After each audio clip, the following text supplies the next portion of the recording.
राज्य पण्यागार निगम 66तम प्रतिष्ठा दिवस भुवनेश्वर पांथ निवास ठारे अनुष्ठित हो जाइछि।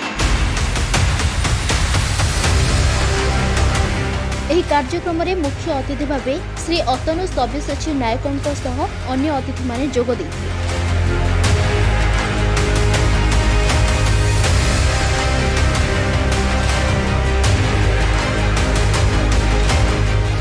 तेबे राज्य में पण्यागार गुड़िकर परिचालना और आनुषंगिक कार्य को कंप्यूटरीकरण माध्यम स्वच्छ और क्रियाशील करने वेयरहाउस मैनेजमेंट सॉल्यूशन कार्यकारी करा जाउछि बोली आलोचना होइतिला।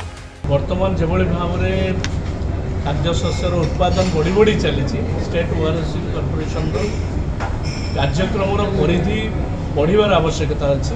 ए दिगरे वेयरहाउसिंग कॉर्पोरेशन गोटे रोड मैप खूब शीघ्र तैयारी करिवो, जहाँ फल आमर संबलपुर बरगढ़ मालकानगिरी आरंभ कर केन्द्रापड़ा बारिपदा पर्यंत गंजाम ठारू आरंभ कर मयूरभंज पर्यंत ये सबू अंचल विभिन्न प्रकार गोदाम घर वेयरहाउसिंग कॉर्पोरेशन तैयारी करेंगे और खाद्य शस्य को सुरक्षित रखार व्यवस्था आम यही 65 वर्ष भितर बहुत किसी एचिव करूँ। वर्ष आम गुड़ाए इनोवेटिव कार्यक्रम नहीं आम 40टी वेयरहाउस WDR रेजिस्ट्रेशन हो पार्टी। WDR रेजिस्ट्रेशन हेल्ले आम ENWR रिसीट इश्यू हो पार, जो फार्मर्स मैंने से रिसीट को देखे बैंक लोन नहीं पारे। ए वर्ष आम 5T आधार में आमर वेयरहाउस मैनेजमेंट सॉल्यूशन लॉन्च कलु, जोटा कि मैनुअल सब कथा होता वर्तमान केवल ऑनलाइन सिस्टम सब एंट्री होची। रियल टाइम बेसिस रे हम ट्रैकिंग करि पारे फील्ड रे कौन स्टॉक रहा केते इश्यू है तार कंडीशन किपर होची। बड़ा खुशी कथा कि WMS आम प्रथम थर जातीय स्तर में स्कॉच अवार्ड मिले आमको। तेणु आम से आधार करके आम आहरी आगू जीवु बोली आशा रखीचु। एवं ए वर्ष आम नुआ रिक्रुटमेंट प्रोसेस कंप्लीट करूँ।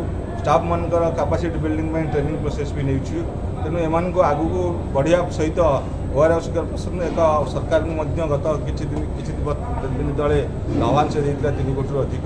तेणु आगामी दिन में ये आम लाभांश प्रतिशत बढ़ेबा को धैर्य रखीचु। आज प्रतिष्ठा दिवस में समस्त कर्मचारी चेष्टा करी एक लाभजनक संस्था परिणत कर साधुवाद जनाऊँ। आगामी दिन में आम एक 5T आधार में आहरी आगू जो बढ़ू एवं सरकार एक लाभजनक संस्था भाव जो सुनाम अच्छी बजाय रखी आशा करूँ।